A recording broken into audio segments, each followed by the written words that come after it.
Setting an intention, how does that affect you? Why do you need to know about it? Tune in to today's discussion to find out. I am Anindita and I am a certified health coach. And today I wanted to highlight an important aspect of living with joy, inviting happiness into our lives. And it is something that many people are not aware of. While you will definitely be aware of setting goals, whether it's professional goals, personal goals, academic goals, of course, and you know that there's a report card, you know what you're heading towards. Setting an intention is not exactly like that. It is driven by internal values, internal motivation rather than external ones. So it's kind of like a roadmap or a blueprint. And even if you falter, even if you get waylaid, you can always find your way back. So that's something that many of us are simply not aware of. It gives a direction to our lives. And at times like these, when many of us are struggling with stress, with anxiety, we're just trying to figure out how do we actually live our lives? How do we change? Things have changed beyond our comprehension in so many different ways. And as we get out of this lockdown, we need to start looking beyond to a different kind of a normal, that is going to be quite different from what we probably can even visualize right now. So how do we ensure that we are geared up for that kind of a change? One of the ways that I wanted to discuss today is simply by setting an intention to focus on all that you have in your life right now, to be more grateful. Gratitude helps us develop resiliency. It helps us invite happiness, and setting an intention is one of the pathways to that. So a few ways that I tell my clients to do that is by either setting an intention at the beginning of the day when the day is just about to begin, or at the end of the day for the next day, or even for a week. And I'll get into what an intention can be in just a minute.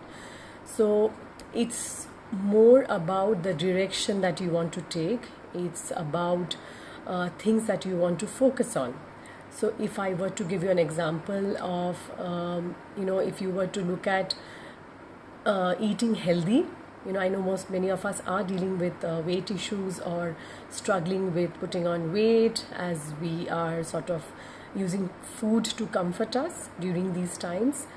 It can help to set an intention for the day. So simply by saying to yourself when you wake up in the morning that I intend to nourish my body by having foods that are wholesome and nutrient dense. A simple sentence like that. I intend to nourish my body by having foods that will serve me.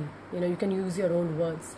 Or another example would be, I want to become more mindful about all that I'm trying to fulfill through having foods, and in the ways that don't really serve me. So once again, I want to become more mindful about the foods that I am having in order to fill a gap that is not really serving me right now. So again, setting an intention for that. Or it can also be that I want to be able to forgive myself for trying to ease my pain at this time with food, right? So it can also mean that we need to forgive ourselves. So that's an intention that you can set for yourself. So whether it's an intention to see more, forgive yourself, whether it's an intention to see more acts of kindness, more beauty, more calm, more positivity, you can simply do that by setting an intention at the beginning of your day, or even setting an intention for the entire week. So if this is something that resonates with you, do drop me a message here or DM me. I come here every Monday, and it's a mini Monday, 5 minutes mini Monday. And last but not the least, if you liked this discussion, what I would request you to is also check out my new podcast. It's called Nourish, Heal, Connect, and it's a series of guided meditation. It's conversations and stories, and it discusses various topics such as these, such as equanimity, which means having an emotional balance, especially in challenging times, whether it's compassion, whether it's fear. So you can find various resources, and you will find that on Apple, on Podcast Addict, on Stitcher, on Spotify, and you can also sign up for that on aninditadungta.com/podcast. So I'll see you again next Monday at 4. Bye.